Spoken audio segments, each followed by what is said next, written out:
नमस्कार, स्वागत है आपका मेरे YouTube चैनल एजुकेशन पाठशाला में।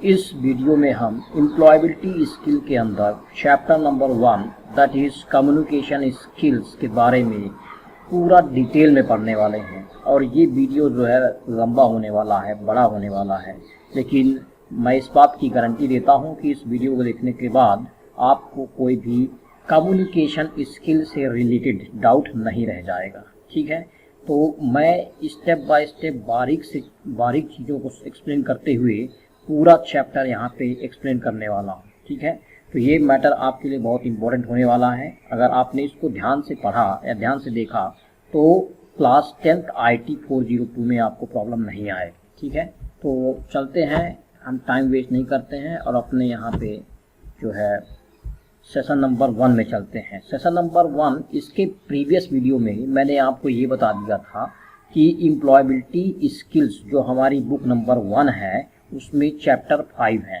ठीक है, मैंने आपको हर एक लेसन, हर एक यूनिट में क्या क्या पढ़ना है वो एक्सप्लेन कर दिया है। अगर आपने वो वीडियो नहीं देखा तो उसे आप देख लें, चेकआउट कर लें और फिर इस वीडियो को देखिए। ठीक है, तो अभी हम देखने जा रहे हैं सेशन नंबर 1 जिसका नाम है इंट्रोडक्शन टू कम्युनिकेशन। ओके, तो आइए चलते हैं।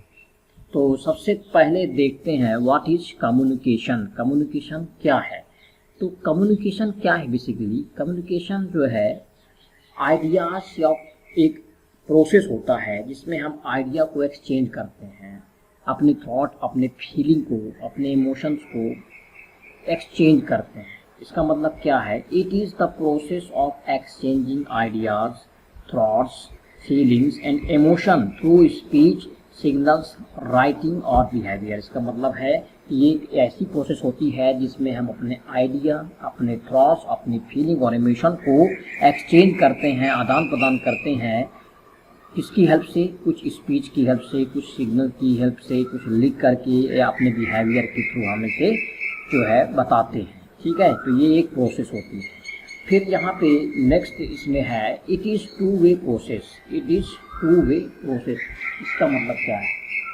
It is two way process का मतलब है कि ये दो तरीके से, यानी ये दोनों तरफ से होती है। जैसे फॉर एग्जांपल, आपसे किसी ने बात की और आपने उसका रिप्लाई किया, तो ये दोनों तरफ से यहाँ पे क्या हो गया? बातचीत हो गई। मतलब एक तरफ से कोई बात नहीं करता है, दोनों तरफ से यहाँ पे बात की जाती है, इसलिए इसको क्या बोलते हैं? Two way process. और एग्जांपल और समझा रहा हूँ मैं आपको। जैसे मान लीजिए आपने व्हाट्सअप ऑन किया, व्हाट्सअप में आपने चैट की हाय हाउ आर यू, तो हाय हाउ आर यू आपने जिसको किया वो रिप्लाई कर रहा है I am fine thank you. तो यहाँ पे दोनों तरफ से ही कम्युनिकेशन होता है। ठीक है, फिर देखते हैं कम्युनिकेशन में और देखते हैं कम्युनिकेशन क्या है। इंफॉर्मेशन को शेयर करने का एक तरीका है। ठीक है, तो sharing of information between two or more individuals or within a group to reach a common understanding. का मतलब है कि अगर हम कुछ शेयर करना चाहते हैं एक दूसरे के बीच में, इंडिविजुअल्स के बीच में, और शेयर करने के अलावा अगर हम कोई चीज़ कॉमन, कुछ चीज़ें बता रहे हैं, मान लीजिए हम किसी चीज़ को शेयर करना चाहते हैं, समझाना चाहते हैं, और वो चीज़ जो है कॉमन है, जो सभी के लिए कॉमन आ रही है, तो उसको हम क्या बोलेंगे? कम्युनिकेशन बोलेंगे। ठीक है, तो कम्युनिकेशन क्या है? शेयरिंग होता है इंफॉर्मेशन का, बस आप ये समझ लीजिए। ठीक है, जैसे यहाँ पे आप देखेंगे कि एक ये यहाँ पे एक छोटा सा आइकॉन, एक छोटा सा किड है, इसने बोला वेयर आर यू गोइंग, एक क्वेश्चन पूछता है। ठीक है, एक इन्फॉर्मेशन को यहाँ पे पूछ रहा है, इसने आंसर दिया आई एम गोइंग होम। ठीक है, तो इसने इन्फॉर्मेशन को रिसीव किया और इसने इन्फॉर्मेशन को दिया। तो ये देखिए आपस में इन्फॉर्मेशन का एक्सचेंज हो रहा है, इन्फॉर्मेशन की क्या हो रही है? शेयरिंग हो रही है, इसलिए इसको हम कम्युनिकेशन कहते हैं। ठीक है, ओके, आगे देखते हैं और कम्युनिकेशन में समझते हैं। Information by sign and signals, speaking, writing और using some other medium and means is called communication. मैंने पहले ही बता दिया है कि अगर आप इन्फॉर्मेशन को सिग्नल के द्वारा, साइन के द्वारा, कुछ बोल कर करके, कुछ लिख करके करते हैं, तो ये कम्युनिकेशन के अंदर आता है। इसमें हमारा जो ऑब्जेक्टिव है, जो लर्निंग ऑब्जेक्टिव है, वो है sending, receiving end understanding the message और इन्फॉर्मेशन। ठीक है, मैसेज को सेंड और रिसीव करना, समझना उसको, दूसरा है डेवलपमेंट ऑफ इंटरपर्सनल स्किल, आपस में जो इंटरपर्सनल स्किल है उसको डेवलप करना है। और तीसरा है to express effectively and with maximum efficiency. ठीक है, आगे चलते हैं और देखते हैं इम्पोर्टेंस ऑफ कम्युनिकेशन। कम्युनिकेशन का क्या इम्पोर्टेंस है। तो कम्युनिकेशन के इम्पोर्टेंस में कुछ पॉइंट्स हैं जिसकी हेल्प से आप इजीली समझ पाएंगे कि क्या इम्पोर्टेंस होता है। पहला इम्पोर्टेंस है इन्फॉर्म। इन्फॉर्म का मतलब क्या है कि कभी कभी हम किसी को इन्फॉर्म करने के लिए, कुछ बताने के लिए कम्युनिकेशन करते हैं। ठीक है, जैसे मान लीजिए कि आप स्कूल में हैं और स्कूल में आप अपने दोस्त को कुछ बताना चाहते हैं कि टाइम टेबल आ गया है, एग्ज़ाम कब से होने वाली है। तो कुछ चीज़ें अगर आप इन्फॉर्म करना चाहते हैं तो कम्युनिकेशन इम्पोर्टेंट होता है। ठीक है, तो इन्फॉर्मेशन इन्फॉर्म क्या है, you may be required to give facts और इन्फॉर्मेशन टू समवन। ओके, दूसरा पॉइंट है इन्फ्लुएंस। इन्फ्लुएंस का मतलब क्या है कि जब हम किसी से कुछ ना कुछ करवाते हैं डायरेक्ट या इनडायरेक्ट तरीके से तो उसको इन्फ्लुएंस कहते हैं। ठीक है, फॉर एग्जांपल पॉलिटिक्स में आप देखते हैं कि ऐसे ऐसे स्पीच बोले जाते हैं, ऐसे प्रभावशाली स्पीच बोले जाते हैं कि उनको सुन करके लोग अपने आप उनकी बात मानने लगते हैं। तो ये होता है इन्फ्लुएंस। इन्फ्लुएंस का मतलब है you may be required to influence और change someone in an indirect but usually important way. अभी और एग्जांपल देखते जाएंगे तो अभी और क्लियर हो जाएगा आपको। एक्सप्रेस फीलिंग क्या है कि देखिए कभी हम सैड होते हैं, कभी हैप्पी होते हैं, तो हम क्या फीलिंग कर रहे हैं या कैसा महसूस कर रहे हैं उसको बताने के लिए भी कम्युनिकेशन बहुत ही इम्पोर्टेंट होता है। बिना उसके आप बता ही नहीं पाएंगे कि आप क्या फील कर रहे हैं कैसे। तो एक्सप्रेस फीलिंग का मतलब है talking about your feelings is a healthy way to express them. Okay, अब जो मैंने अभी अभी आपको बताया है उसको समराइज वे में यहाँ पे एग्जाम्पल के थ्रू देखते हैं। ठीक है, टू इन्फॉर्म का मतलब क्या है, giving information about something specific, मतलब किसी स्पेसिफिक थिंग के बारे में इंफॉर्मेशन देना ही इंफॉर्मेशन है, इन्फॉर्म है। फॉर एग्जाम्पल के लिए नोटिस अबाउट एग्जाम डेट्स और railway announcement regarding train status. अगर एग्जाम डेट के बारे में नोटिस बतानी हो कब से एग्जाम होने वाले हैं, या रेलवे में जब आप जाते हैं रेलवे स्टेशन तो वहाँ पे ये रेलवे या ट्रेन के बारे में अनाउंस होते रहते हैं कि कौन सी ट्रेन कब आने वाली है, उसका स्टेटस बताते रहते हैं, तो ये इन्फॉर्म करने के लिए होता है। ठीक है, फिर टू इन्फ्लुएंस में मैंने आपको बताया था कि टू अफेक्ट अदर्स डिसीजन, मतलब किसी के दूसरे के डिसीजन को अफेक्ट करना हो। इसमें मैंने आपको एग्जांपल बताया था कि पॉलिटिशियन कुछ स्पीच देते हैं लोगों को इन्फ्लुएंस करने के लिए, वोट देने के लिए, इस तरह से वो वहाँ पे इन्फ्लुएंस करते हैं, मतलब बात करते हैं कि लोग उनके चक्कर में आकर के उनको वोट भी देते हैं। ठीक है, तो क्या एग्जाम्पल है आप देख सकते हैं, politicians using speech to influence people to vote them, or teachers influencing students to take a right decision about their future. ठीक है, next one is to express feelings. देखिए वीडियो बहुत लंबा होने वाला है, कम से कम 2 घंटे का होगा, इसलिए आप आराम से जो है इसको पेशेंस के साथ देखें। ठीक है, तो टू एक्सप्रेस फीलिंग में क्या है, for example sharing your excitement about doing well in exams. अगर आपने एग्ज़ाम में बहुत अच्छा किया है तो आप उसको एक्साइटमेंट से बताएंगे। कैसे बताएंगे, मतलब कि मैंने बहुत अच्छा किया है एग्ज़ाम में, मैंने बहुत अच्छे मार्क्स ऑब्टेन किए हैं, तो वो जो फीलिंग आप वहाँ पे शेयर करेंगे वो भी कम्युनिकेशन का इम्पोर्टेंस है। ठीक है, ओके, अब नेक्स्ट देखते हैं elements of communication. Elements of communication का मतलब है कि जब हम कम्युनिकेशन एक एंड से लास्ट एंड तक करते हैं तो कौन कौन सी स्टेप से होकर के गुजरते हैं। इस पिक्चर में आप देखेंगे यहाँ पे एक सेंडर है और यहाँ पे एक रिसीवर है। सेंटर से रिसीवर तक जाने के लिए कुछ ना कुछ यहाँ पे स्टेप अपनाई जाती है, इसको हम एलिमेंट्स ऑफ कम्युनिकेशन बोलते हैं। ये जो सेंडर होता है ये क्या करता है, the communication process start with sender, मतलब जो कम्युनिकेशन की प्रोसेस होती है वो ये सेंडर से ही स्टार्ट होती है। ठीक है, अब यहाँ पे देखिए सेकंड पॉइंट में लिखा हुआ है अ sender sends a message. Sender क्या करेगा, मैसेज को सेंड करेगा, कोई इन्फॉर्मेशन पूछेगा आस्क। ठीक है, अब ये इन्फॉर्मेशन यहाँ पे मान लीजिए इसने दिया गिविंग इन्फॉर्मेशन, तो ये जो इन्फॉर्मेशन जाएगी एक चैनल के थ्रू जाएगी। ठीक है, अब ये जो 3rd नंबर में क्या आएगा, a channel such as phone, face to face talk is use to transfer the message. तो मतलब चैनल की हेल्प से हम मैसेज को ट्रांसफ़र कर सकते हैं, ठीक है, फेस टू फेस या मोबाइल फ़ोन के थ्रू, कोई भी मीडियम हो सकता है, चैनल कोई भी मीडियम हो सकता है।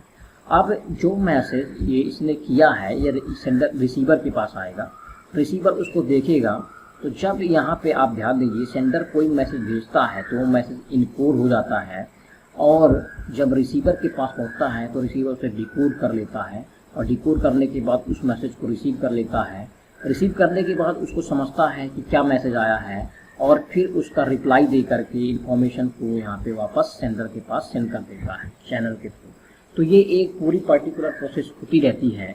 इसका मतलब इसमें कौन कौन से स्टेप होते हैं आगे देखते हैं। देखिए, इसमें सबसे पहले होता है सेंडर ने मैसेज सेंड किया, वो चैनल के थ्रू जाते हुए रिसीवर के पास पहुंचेगा, रिसीवर उसको समझेगा और फीडबैक जो है अपना रिवर्ट करके सेंडर को वापस कर देगा।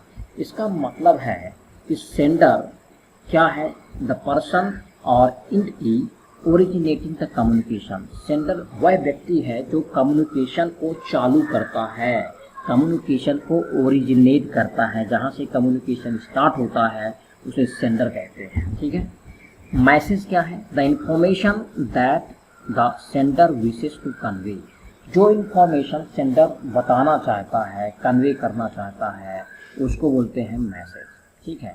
इनकोडिंग क्या है, इनकोडिंग का मतलब है how the sender chooses to bring the message into a form appropriate for sending. कुल मिला के इनकोडिंग का मतलब ये है कि जब मैसेज सेंड किया जाता है तो वो ऐसे फॉर्म में होता है जिसे ईजिली पढ़ा नहीं जा सकता है, कुछ ना कुछ जो है कोड के थ्रू भेजा जाता है ताकि बीच में उसको कोई पढ़ ना पाए, ठीक है। चैनल क्या है, the means by which the message is send. मतलब ये ऐसा माध्यम होता है जिसकी हेल्प से मैसेज को सेंड किया जाता है, ठीक है, ओके। रिसीवर क्या है, रिसीवर द पर्सन और entity to whom the message is send. तो रिसीवर एक ऐसा पर्सन होता है जिसको मैसेज भेजा जाता है, जिसके लिए मैसेज होता है, ठीक है। अब डिकोडिंग की बात करते हैं। डिकोडिंग क्या है, how the receiver interprets and understand the message. अब देखिए, सेंडर ने तो मैसेज सेंड कर दिया इनकोड करके, तो भैया जब उसके पास रिसीवर के पास जाएगा तो उस मैसेज को कैसे समझेगा, किस तरह से उसको पढ़ेगा, उसको बोलते हैं डिकोडिंग, ठीक है। कि वो कैसे इंटरप्रेट करेगा, कैसे अंडरस्टैंड करेगा उस मैसेज को, उसको बोलते हैं डिकोडिंग, ठीक है। फीडबैक क्या होता है, फीडबैक का मतलब क्या होता है कि उसने रिसीवर ने अपना मैसेज देखा, पढ़ लिया, ठीक है। पढ़ने के बाद वो भैया बताएगा कि हाँ मुझे मैसेज मिल गया है, उसका रिप्लाई भेजेगा, तो ये होता है फीडबैक। रिस्पॉन्स जो देता है वो फीडबैक होता है।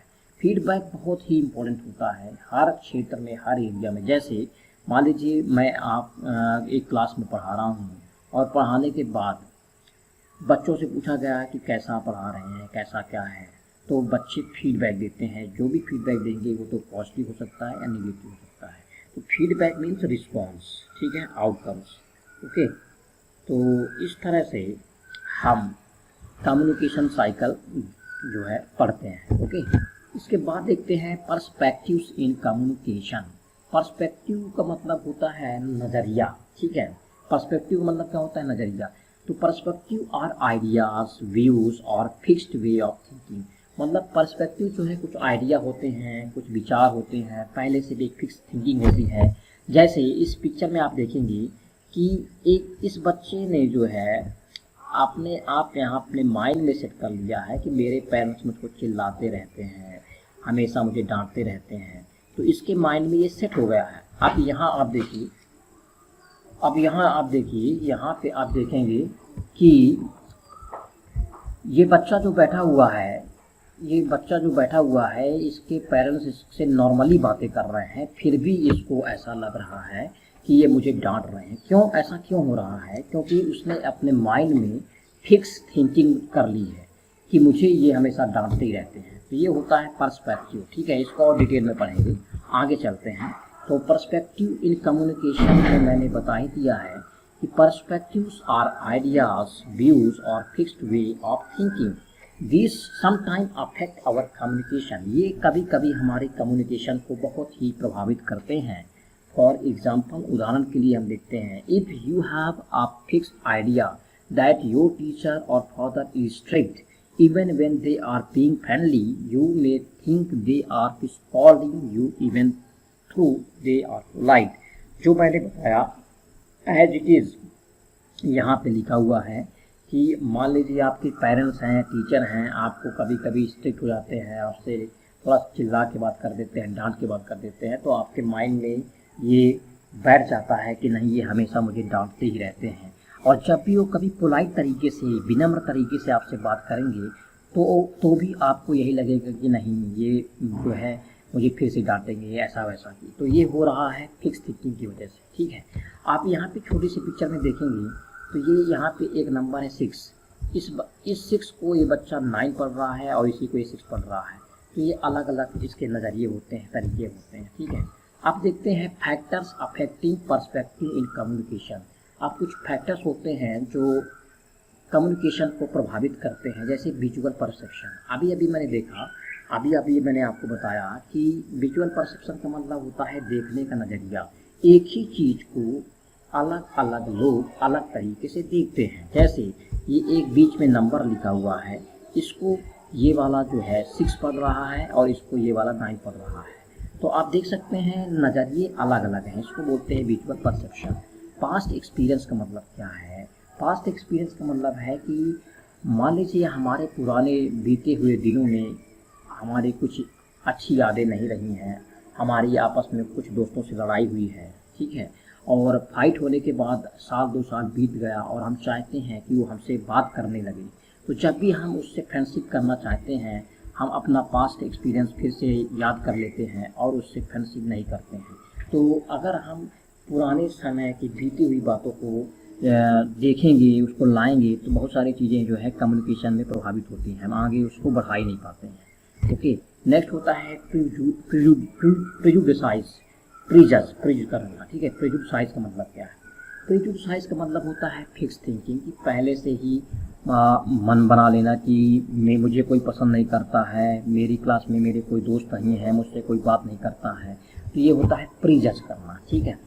फीलिंग्स का मतलब क्या है कि बस फीलिंग्स जो है कभी हैप्पी होना, कभी सैड होना। मान लीजिए मेरा मूड आज ख़राब है, कोई मुझसे प्यार से बात करने आ रहा है तो मैं उससे बात ही नहीं करूँगा। क्यों?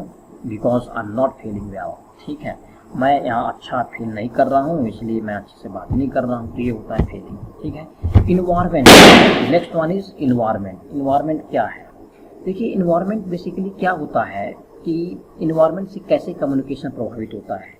फॉर एग्जाम्पल, मान लीजिए आप कहीं भीड़ भाड़ वाली जगह में हैं जहाँ पे डीजे लगा है, डांस चल रहा है, तो अगर वहाँ पे मान लीजिए किसी का कॉल आ गया या आपका पेरेंट्स का कॉल आ गया, तो आप बात अच्छे से नहीं कर पाएंगे, ठीक है। तो इन्वायरमेंट में कम्युनिकेशन सही तरीके से नहीं हो पाता है। अगर इन्वायरमेंट बहुत ही ज़्यादा डिस्टॉर्शन वाला है, बहुत ही ज़्यादा नॉइज़ हो रही है, तो आप कम्युनिकेशन सही तरीके से नहीं कर पाएंगे। दूसरा एग्जाम्पल मैं आपको दे रहा हूँ, जैसे आप अपनी क्लास में जाते हैं, बच्चे बहुत शोर कर रहे हैं, आप पढ़ाना चाहते हैं, लेकिन जो आप पढ़ाएंगे वो किसी को समझ में नहीं आएगा बिकॉज ऑफ इन्वायरमेंट। ओके, आगे चलते हैं। लास्ट है पर्सनल फैक्टर। पर्सनल फैक्टर क्या है? हर किसी के जीवन में कुछ ना कुछ प्रॉब्लम्स होती हैं, ठीक है, कुछ ना कुछ स्ट्रगल होते हैं, है ना, ये तो रियल लाइफ में चलता ही रहता है। तो पर्सनल फैक्टर की वजह से भी कम्युनिकेशन जो है प्रभावित होता है। जैसे मान लीजिए कि घर में वाइफ से झगड़ा हो गया, है ना, या किसी और कुछ तरीके से लड़ाई हो गई, अब आप अपना काम करने जाते हैं तो आपका काम करने में मन ही नहीं लगेगा, आप अपना 100% नहीं दे पाएंगे। तो ये सब पर्सनल फैक्टर होता है, ठीक है। फिर होता है लास्ट में कल्चर। कल्चर भी क्या है? कम्युनिकेशन को प्रभावित करता है। डिफरेंट कंट्री में एक ही चीज़ का जो है अलग तरीके से बताते हैं, कल्चर वहाँ पे अलग अलग होता है। जैसे अगर आप अमेरिका में बात करेंगे तो ये जो साइन है, आप देखिए, ये जो दो फिंगर का साइन है, इसको बोलते हैं लूज़र, और यही सेम साइन जो है चाइना में, इसको बोलते हैं 8। तो डिफरेंट जो है कंट्री में डिफरेंट कल्चर की वजह से कम्युनिकेशन इफेक्ट होता है। सीधी सी बात है कि अमेरिका में जाएंगे तो इसको हम लूज़र बोल देंगे, और हम जब चाइना में जाएंगे तो 8 बोल देंगे। तो भैया हमको तो याद रखना पड़ेगा ना कि कहाँ पे क्या समझते हैं। तो ये कम्युनिकेशन को प्रभावित करते हैं। अब हम देखने वाले हैं 7 C's ऑफ कम्युनिकेशन। कम्युनिकेशन के 7 C's क्या होते हैं, ये बहुत ही इंपॉर्टेंट है, एग्जाम में आते हैं। तो 7 C's की बात करें तो पहला होता है clear, concise, concrete, correct, complete, courteous, coherent. ठीक है, ये क्या होते हैं, इनके बारे में हम एक एक लाइन डिटेल में पढ़ेंगे। जैसे अगर हम बात करें तो पहला होता है क्लियर। क्लियर का मतलब क्या है, देखिए क्लियर का मतलब है be clear about what you want to say. आप क्या कहना चाहते हैं इसके बारे में आप क्लियर रहे। जो भी आप बात करना चाहते हैं या कहना चाहते हैं वो क्लियर होना चाहिए। कंसाइज का मतलब क्या है, यूज सिंपल वर्ड एंड से ओनली व्हाट इज नीडेड। आप सिंपल वर्ड का यूज करें और वही बोले जो की आवश्यकता है, जो आवश्यकता हो वही बोले, है ना, ज़्यादा ताम झाम नहीं करना है। कंक्रीट, कंक्रीट का मतलब है use exact word and phrases. आपको एग्जैक्ट वर्ड, जो वर्ड चाहिए वही वर्ड यूज करना है और फ्रेजेस का यूज करना है। ठीक है। करेक्ट, करेक्ट में क्या है, use correct spellings, language and grammar. देखिए अगर आप कम्युनिकेशन स्किल पढ़ रहे हैं और आपकी लैंग्वेज में ग्रामेटिकल मिस्टेक हैं तो बहुत ज़्यादा जो है आपकी इफेक्टिव नहीं मानी जाएगी कम्युनिकेशन। ठीक है, जब भी आप कम्युनिकेशन करें आप मेक श्योर करें कि आपकी स्पेलिंग, लैंग्वेज, ग्रामर सही हो। ठीक है। कोहेरेंट का मतलब है use words should make sense and should be related to main topic. जो भी आप वर्ड यूज़ कर रहे हैं उनमें सेंस होना चाहिए और जो आपके वर्ड हैं जो आप यूज कर रहे हैं वो मेन टॉपिक से रिलेटेड होना चाहिए। ऐसा नहीं होना चाहिए कि आप कुछ भी उठा करके यहाँ पे यूज कर रहे हैं। ठीक है। कंप्लीट का मतलब क्या है, your message should have all the information needed. आप जो भी मैसेज बताना चाहते हैं उस मैसेज में सब कुछ समाहित होना चाहिए, मतलब सारा का सारा इंफॉर्मेशन आपके मैसेज में हो जाना चाहिए। ऐसा नहीं कि मान लीजिए मैंने पूरा चैप्टर आपको पढ़ा दिया, ये कम्युनिकेशन स्किल्स सपोज करिए मैं आपको पढ़ा रहा हूँ और पढ़ाने के बाद कुछ समझ नहीं आया, तो ऐसा नहीं होना चाहिए। तो complete message should be have all the information needed. Courteous, last क्या है, कर्टियस। कर्टियस मतलब है be respectful, friendly and honest. Respectful रहो, विज्ञा ईमानदार रहो, फ्रेंडली रहो, ये सब। ठीक है, तो ये बहुत ही इंपॉर्टेंट है, आप इसको अच्छे से पढ़ लेंगे। इसके बाद सेशन नंबर 2 में है verbal communication. Okay, verbal communication का मतलब क्या है इसको पढ़ेंगे। तो अगर हम कम्युनिकेशन की टाइप की बात करें तो यहाँ पे 3 टाइप के कम्युनिकेशन होते हैं, verbal communication, non verbal communication, visual communication. Verbal जो है 2 टाइप से क्लासिफाइड है, ओरल एंड रिटन। ठीक है। नेक्स्ट हम देखते हैं, सबसे पहले देखते हैं व्हाट इज वर्बल कम्युनिकेशन। तो वर्बल कम्युनिकेशन क्या है, sharing of information by using word. अगर हम इंफॉर्मेशन को वर्ड्स के थ्रू शेयर कर रहे हैं, बोल बोल के शेयर कर रहे हैं, तो उसको वर्बल कम्युनिकेशन बोलते हैं। यहाँ पे आप देख सकते हैं 2 यहाँ पे कैंडिडेट बैठे हुए हैं जो आपस में बातचीत कर रहे हैं वर्ड के थ्रू। ठीक है। तो वर्बल कम्युनिकेशन का मतलब क्या हुआ, communication that involve exchanging of information using word. तो ऐसा कम्युनिकेशन जिसमें हम वर्ड का यूज करते हैं इंफॉर्मेशन को शेयर करने के लिए, या तो वो रिटन में हो सकता है या बोल के हो सकता है। ठीक है। It consist of reading, writing, listening and speaking. तो इसमें क्या क्या हो सकता है, रीडिंग हो सकती है, राइटिंग हो सकती है, लिसनिंग हो सकती है, स्पीकिंग हो सकती है। ठीक है। नेक्स्ट चलते हैं, अब देखते हैं types of verbal communication. Generally verbal communication 2 type के होते हैं, या तो ओरल हो सकता है या स्पोकन हो सकता है। ठीक है। ओरल में क्या है, आपस में बात करके, बोल बोल के, ठीक है, ये कर सकते हैं ओरल या स्पोकन। ठीक है। फिर दूसरा होता है रिटन कम्युनिकेशन, लिख करके, चैट कर करके, जैसे आप व्हाट्सएप में चैट करते हैं, लिख करके, टाइप करके करते हैं, तो ये रिटन कम्युनिकेशन हो गया। ठीक है। ये CBSE का एक स्क्रीनशॉट है जिसमें ओरल और रिटन को समझाया गया है, वही चीज़ें जो मैंने आपको बता दिया है। ठीक है। Advantages of verbal communication. अब हम एडवांटेज की बात करते हैं। तो वर्बल कम्युनिकेशन के एडवांटेज की बात करें तो ये बहुत इजी है, ये बहुत क्विक है, फास्ट है। और एडवांटेज की बात करें तो it save time, it is quick and easy. ये टाइम को सेव करता है, बहुत ही क्विक और इजी होता है। Quick in obtaining feedback once delivered. इसमें फीडबैक जो है बहुत जल्दी ऑब्टेन हो जाता है एक बार जब डिलीवर हो जाता है कोई मैसेज। ठीक है। क्योंकि देखिए सीधी बात है कि जब हम बात करते हैं, जैसे मैंने बोला हेलो आप कैसे हैं, उसने बोला मैं ठीक हूँ, थैंक यू, तो यहाँ पे आप जो बोलेंगे वो जल्दी फीडबैक मिलता है, फटाफट फीडबैक मिलता है। ठीक है। फिर क्या है, it provides complete understanding of communication, it is more clear. तो ये क्या करता है, ये जो है कंप्लीट अंडरस्टैंडिंग देता है कम्युनिकेशन की, क्लियर होता है। It is more reliable method of communication, it is flexible and effective for all. ठीक है, मैं इसमें ज़्यादा एक्सप्लेन नहीं कर रहा हूँ, मैं आपके सामने इसको पढ़ता हूँ, आप समझ जाएंगे। It is cheaper way of communication and hence save money. ये जो है कम्युनिकेशन का बहुत ही सस्ता तरीका होता है और ये जो है हमारे पैसे को बचाता है। ठीक है, डिसएडवांटेज की बात करें तो डिसएडवांटेज देखिए, हर चीज़ के एडवांटेज और डिसएडवांटेज होते हैं। पहला डिसएडवांटेज है emotions are visual and hence lead to trouble in certain cases. देखिए, इमोशंस कभी छिपे छिपाए नहीं होते हैं। अगर आप प्रॉब्लम में हैं तो आप अपने आप को दुखी होकर के शेयर कर देंगे तो जो भी आपके अंदर होगा वो सब कुछ दूसरा समझ जाएगा। तो इमोशंस की जरिए सब कुछ यहाँ पे लोग देख लेते हैं कि ये कैसा है, इसके साथ क्या प्रॉब्लम हो रही है। It does not provided permanent record unless it is recorded. ये कोई परमानेंट रिकॉर्ड जो है नहीं प्रोवाइड करता है जब तक इसको रिकॉर्ड ना किया जाए। ठीक है, जब तक आप बोलेंगे नहीं तब तक कुछ रिकॉर्ड ही नहीं होगा, सीधी बात है। It is difficult for certain people to understand speech due to various speech tone used in verbal communication। कभी कभी क्या है, ये डिफ़िकल्ट होता है क्योंकि देखिए यहाँ पे बहुत तरीके के लोग होते हैं, उनका जो प्रोनाउंसिएशन होता है, उनकी जो टोन होती है अलग अलग होती है, तो समझने में प्रॉब्लम होती है। ठीक है, this form of communication is not suitable for lengthy message. Lengthy message के लिए ये कम्युनिकेशन जो है सुटेबल नहीं होता है। जैसे मान लीजिए कि भैया किसी को व्हाट्सएप में मैसेज भेजना है और वो बहुत लंबा चौड़ा बोलना चाहता है तो तेरा तो नहीं हो पाएगा। फिर there is a chance of leak of secret information with the help of modern devices such as polygraph. तो यहाँ पे बहुत सारे चांस होते हैं कि आपकी इन्फॉर्मेशन लीक हो जाए। अगर आपने बोल दिया है, किसी ने रिकॉर्ड कर दिया है तो कहीं भी शेयर कर देगा। ठीक है, फिर और इसमें डिसएडवांटेज की बात करें तो यहाँ पे लिखा हुआ है cultural differences between the sender and receiver. Sender और रिसीवर अलग अलग कल्चर के अगर है तो वो भी जो है समझने में प्रॉब्लम होती है। अलग अलग कल्चर यहाँ पे इफेक्ट करते हैं। डिफरेंट लैंग्वेजेस, कोई हिंदी समझता है, कोई उर्दू समझता है, तो थोड़ा सा प्रॉब्लम होती है। इनएबिलिटी टू अंडरस्टैंड, समझने में प्रॉब्लम आती है। Colloquial phrases used by the other individuals.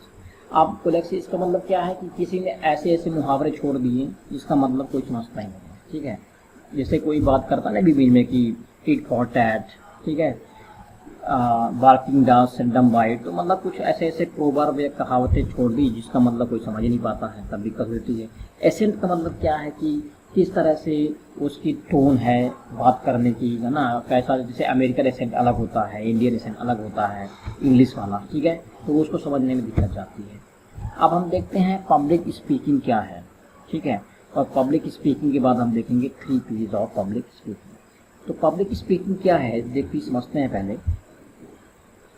Speaking in front of large number of people is called public speaking. Speaking मतलब यहाँ पे अगर हम बहुत लोगों के सामने कुछ बात कर रहे हैं, बोल रहे हैं, तो उसको बोलते हैं पब्लिक स्पीकिंग। ठीक है, अगर बहुत लोगों के सामने हम जब बोलते हैं तो उसको पब्लिक स्पीकिंग बोलते हैं। It is very difficult for any person to speak in front of many audience. ये बहुत ही आपको पता ही होगा कि इतने लोगों के सामने बोलना सबके बस की बात नहीं होती है। बहुत ही मतलब कि तैयारी करनी पड़ती है। ऐसा नहीं है कि कोई कभी स्टेज में नहीं गया और इतने लोगों को एकदम से फेस कर दिया। So 3 P's of public speaking gives an idea to improve this skills. तो यहाँ पे आपको 3 P's बताए गए हैं जो डेफिनेटली आपकी हेल्प करेंगे आपकी स्पीकिंग को बेटर करने के लिए। ठीक है, तो ये 3 P's ऑफ पब्लिक स्पीकिंग कौन कौन से हैं? Prepare, practice and perform. ठीक है, प्रिपेयर, प्रैक्टिस एंड परफॉर्म। तो इसमें भी लिखा हुआ है, लेकिन अब मैं इसको डिटेल में अगली स्लाइड में आपको बता रहा हूँ। 3 P's ऑफ पब्लिक स्पीकिंग में प्रिपेयर, सबसे पहले प्रिपेयर में कुछ पॉइंट्स हैं। प्रिपेयर में क्या क्या आपको करना है देखिए। थिंक अबाउट योर टॉपिक, अपने टॉपिक के बारे में पहले सोचो। Think about what your listeners need to know about the topic. आप ये सोचो कि आप जो लिसनर हैं, आपको जो सुनने वाले हैं, वो क्या सुनना चाहते हैं, क्या उनकी नीड है। ठीक है, think about the best way to make your listeners understand your topic. आप जो है अपने टॉपिक को बहुत अच्छे तरीके से बना के रखें, बेस्ट तरीके से बनाएं, ताकि जो आपको सुनने वाले हैं वो सही तरीके से आपके टॉपिक को समझ पाएँ। ठीक है, write what you plan to say, जो आप प्लान कर रहे हैं उसको लिखिए। ठीक है, लिखते जाएं। फिर सेकंड पॉइंट है प्रैक्टिस। प्रैक्टिस में क्या है? Practice by your self first, talk in front of mirror. देखिए, प्रैक्टिस करना है तो सबसे पहले तो यही बोलते हैं कि आप मिरर के सामने प्रैक्टिस करो, बोलो। अगर आपके साथ कोई बोलता नहीं है, कोई साथी नहीं है, तो ये बोला जाता है कि मिरर के सामने बहुत अच्छा होता है, आप बोलो, ठीक है। Talk in front of your family and friends and ask them what you think, ठीक है। तो talk in front of your family मतलब आप अपनी फैमिली के सामने अपने दोस्तों को उस टॉपिक के बारे में बताओ कि कैसे कैसे जो है हमने इसको तैयार किया है। फिर speak clearly, loudly and eight the right speed, not very fast, not very slow. तो आपको जो भी बोलना है वो क्लियरली बोलना है, लाउडली बोलना है, ठीक है, और आराम से सही स्पीड में बोलना है, ना तेज, ना ज़्यादा तेज, ना ज़्यादा धीमा, ठीक है। तो मतलब ऐसी टोन, ऐसी जो है आपका स्पीड होना चाहिए कि ना ज़्यादा तेज हो ना ज़्यादा धीमा हो, ठीक है। इतना होने के बाद परफॉर्म, आप क्या करेंगे, परफॉर्म में क्या रहेगा, perform take a few deep breaths if you are feeling nervous. तो आप सबसे पहले जब आप स्टेज में जाएं तो वहाँ पे लंबी सांस लें, एकदम आराम से लंबी सांस लें, ठीक है, ब्रीथ करें और अपना जो नर्वस कर रहे हैं उसको धीरे धीरे भगाएं। Think about what you have prepared and start speaking confidently. तो आप सोचें कि मैंने क्या क्या प्रिपेयर किया है और धीरे धीरे उसको बोलना चालू करें, ठीक है। तो ये हैं आपकी 3 P's, ओके। तो नेक्स्ट सेशन हमारा रहेगा non verbal communication, okay. Non verbal communication क्या है, आइए देखते हैं। What is non verbal communication? Messages we send to other without using any words.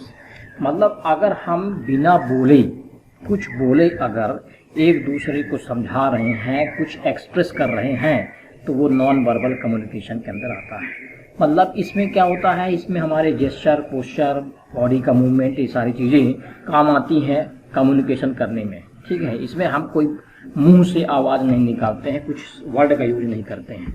तो इसमें आप देख सकते हैं आपके एक्सप्रेशन काम आते हैं, पोस्चर, जेस्चर, टच करने का तरीका, space, eye contact, para language, ठीक है, इस तरह की।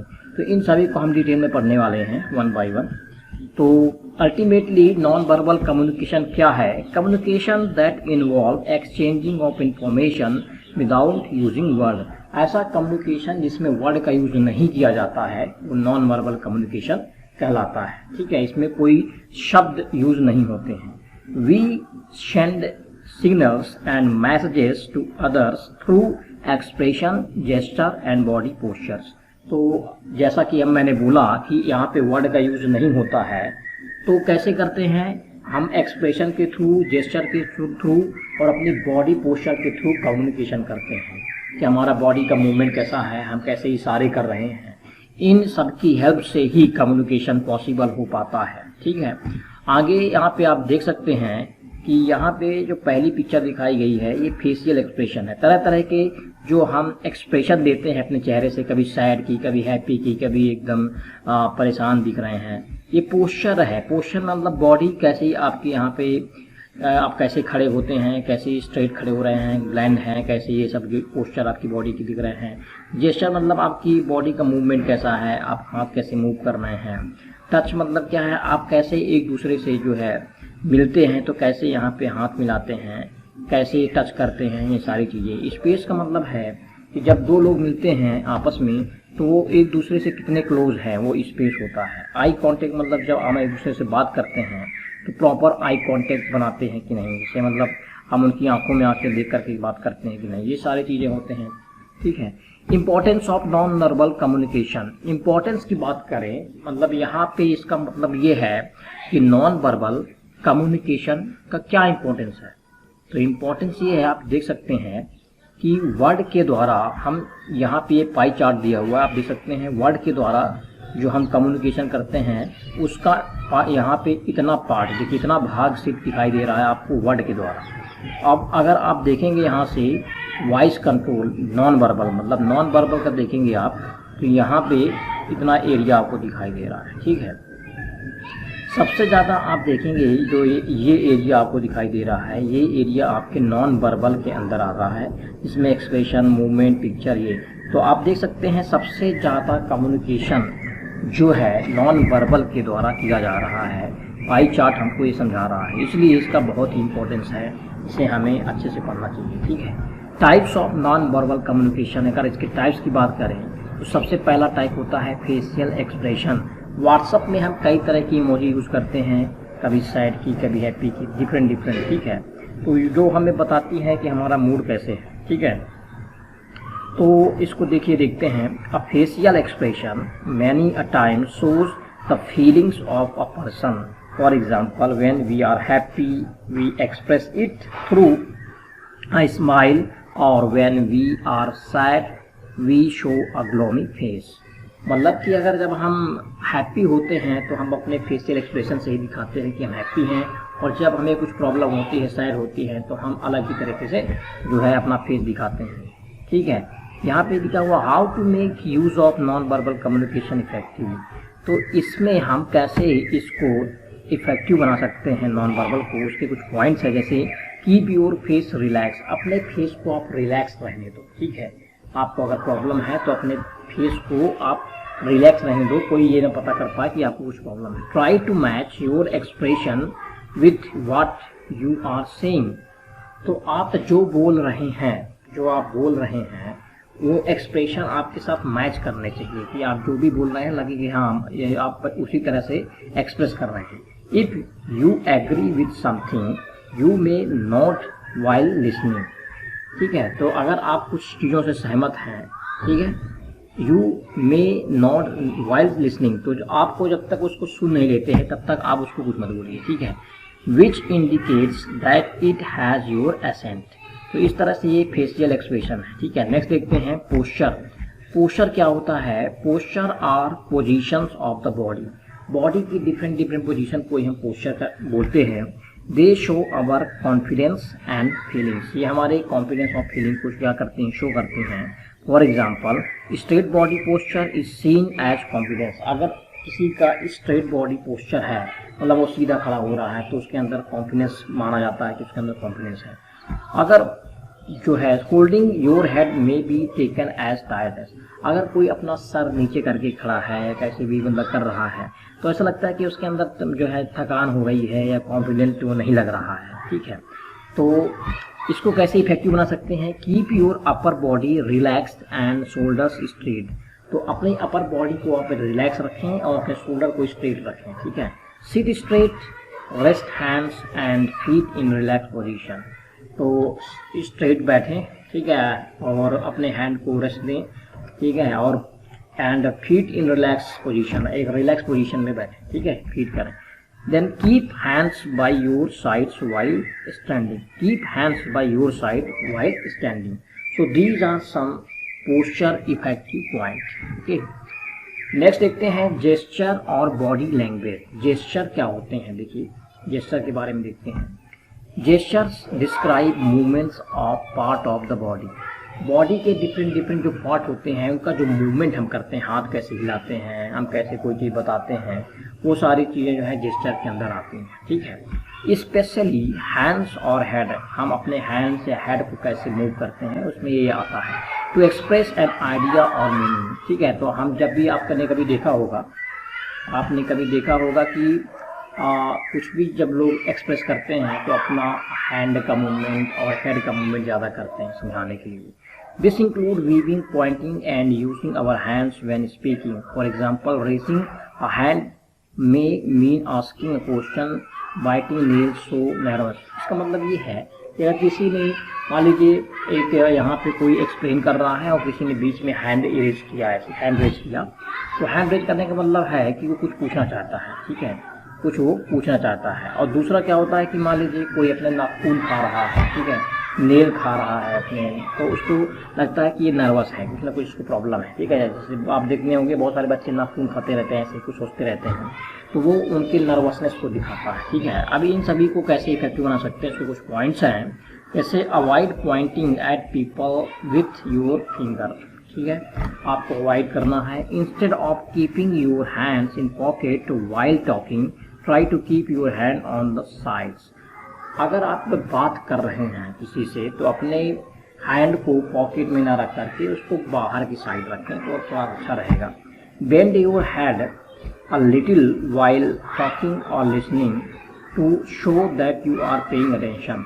अपने हेड को थोड़ा सा बेंड करें ताकि लगे कि आप सही तरीके से बात कर रहे हैं, लिसन और सुन रहे हैं, अटेंशन दे रहे हैं, ये सब कुछ आता है, ठीक है।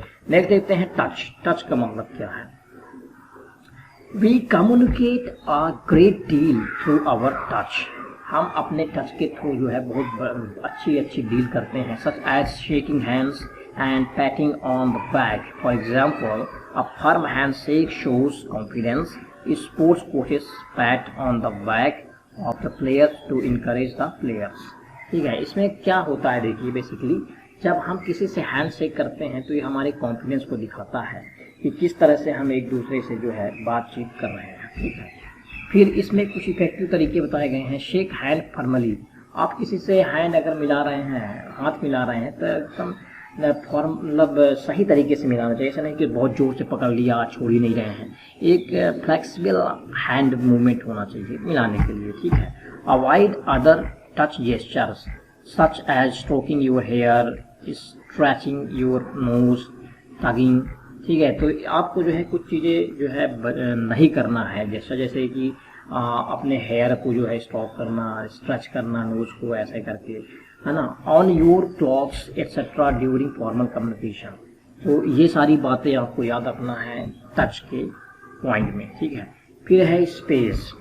दो व्यक्ति के बीच में कितना स्पेस होना चाहिए, है ना, एक फॉर्मल तरीके से ये इसमें बताया जाता है। इतनी ज़्यादा नज़दीकियाँ नहीं होना चाहिए कि जो है आपका ऑर्गेनाइजेशन या बिजनेस जो है इफेक्टिव प्रभावित हो जाए, ठीक है। कुछ लोग क्या होते हैं कि इतना ज़्यादा क्लोज हो जाते हैं कि अपने बिजनेस को उस तरीके से चला ही नहीं पाते हैं, उनकी बातें कोई नहीं सुनते हैं। The space between two person while communicating generally depends on the intimacy और closeness between them.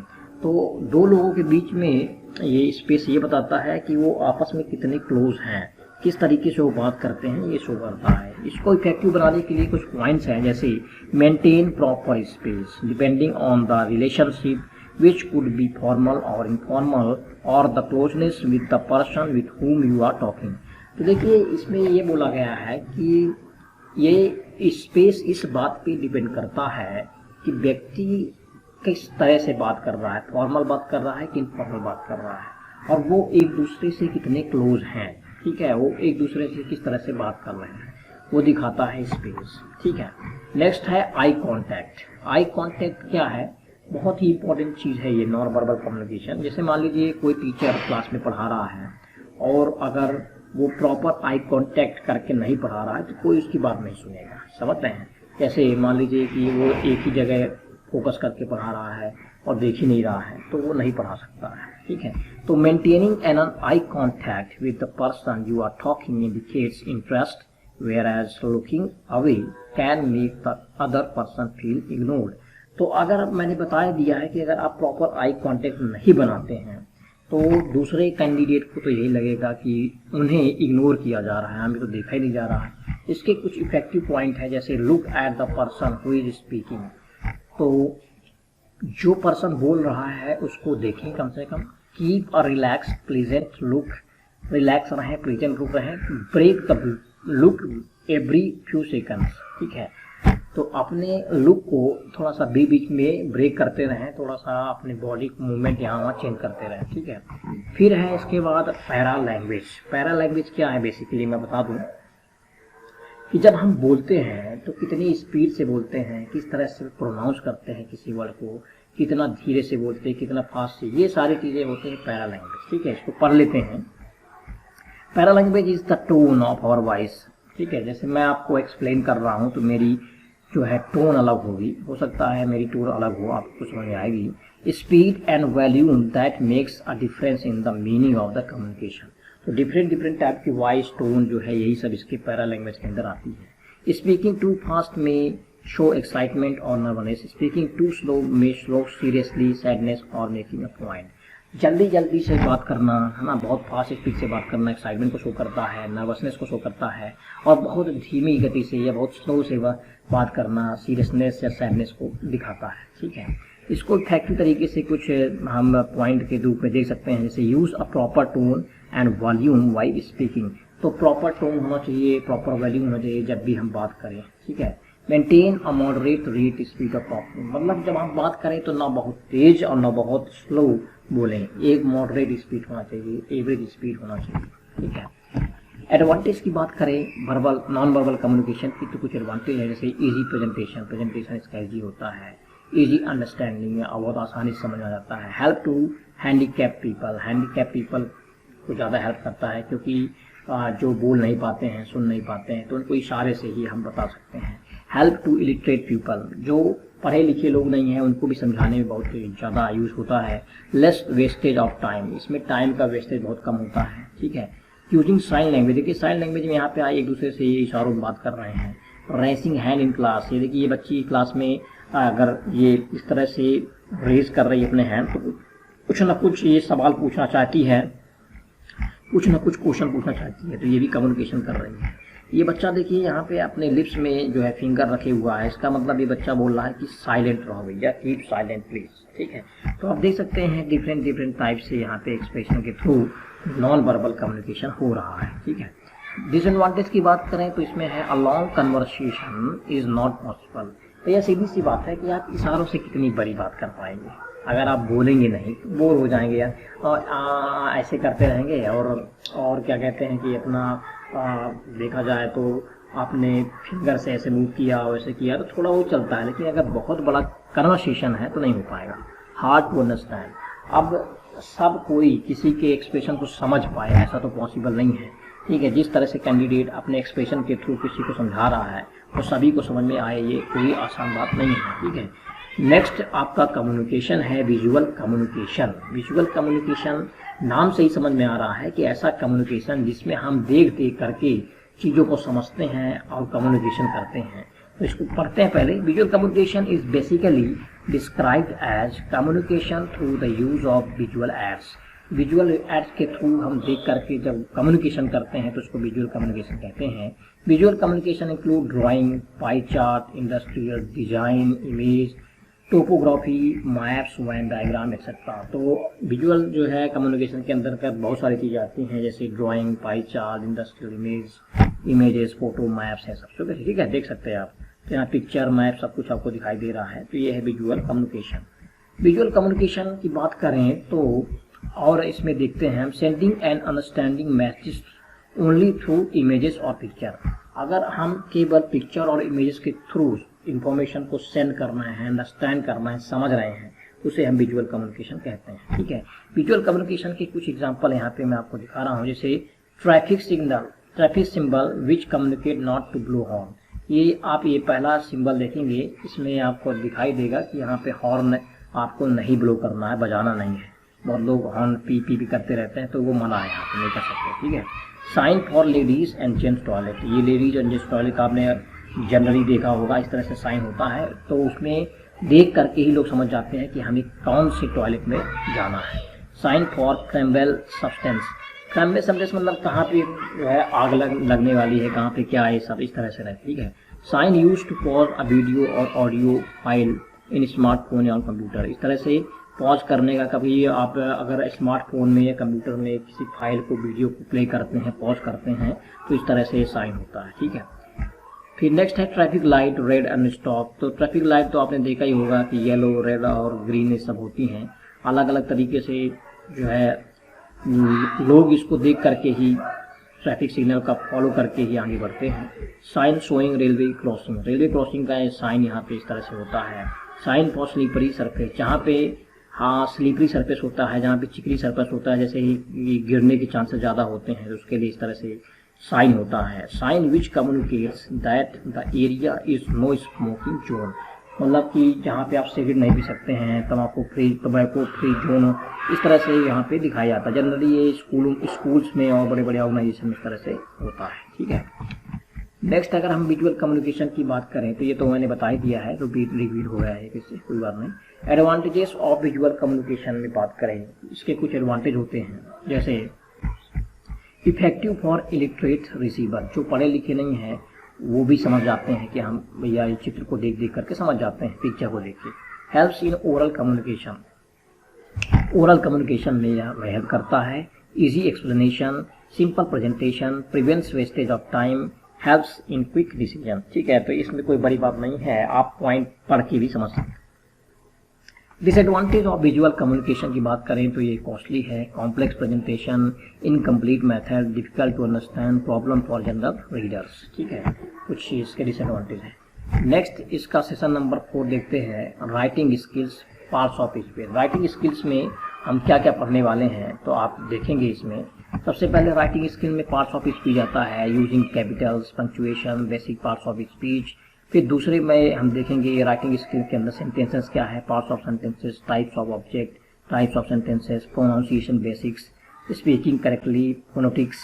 Greetings and introduction में है, ग्रीटिंग्स कैसे करते हैं, गुड मॉर्निंग, गुड आफ्टरनून कैसे करते हैं, कब करते हैं, अपने आप को इंट्रोड्यूस कैसे करते हैं, talking about self, filling form, कैसे फिलिंग एक कोई फॉर्म भरते हैं, क्या क्या फॉर्म में जानकारी होती है, आस्किंग क्वेश्चन, कैसे कैसे क्वेश्चन पूछते हैं, ये सारी चीज़ें हम पढ़ेंगे। ठीक है, इसके बाद देखिए राइटिंग स्किल में पार्ट्स ऑफ स्पीच की बात करते हैं तो सबसे पहले देखते हैं सेंटेंस क्या होता है।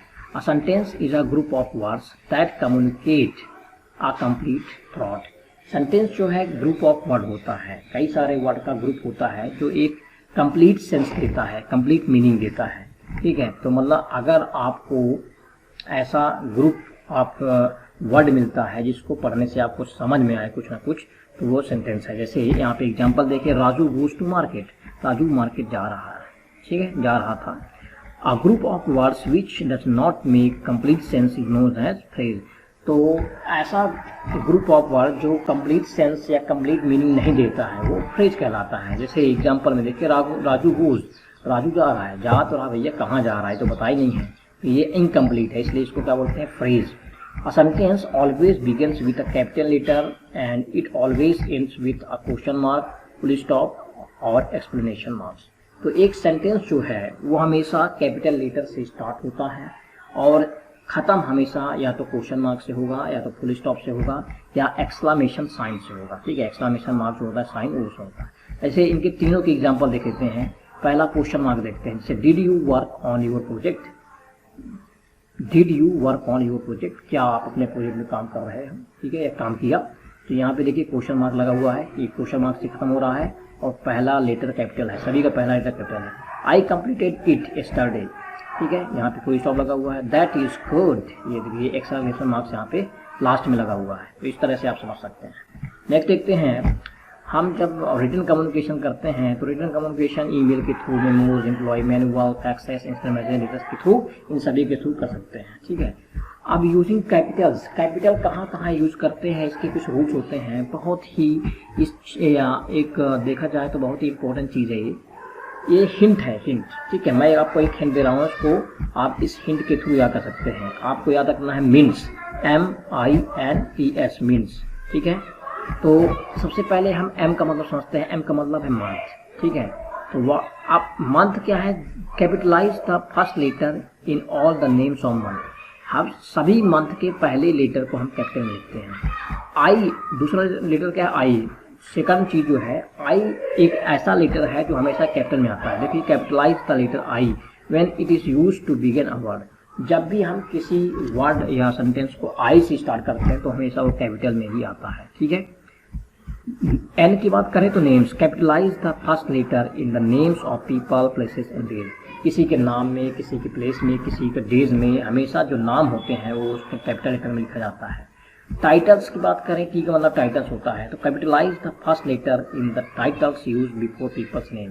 किसी पीपल्स के टाइटल्स में जो भी हम टाइटल देते हैं, मिस्टर, NRS, ठीक है, तो वहाँ पे हम कैपिटल लेटर का यूज करते हैं। एस का मतलब है स्टार्टिंग लेटर ऑफ सेंटेंस।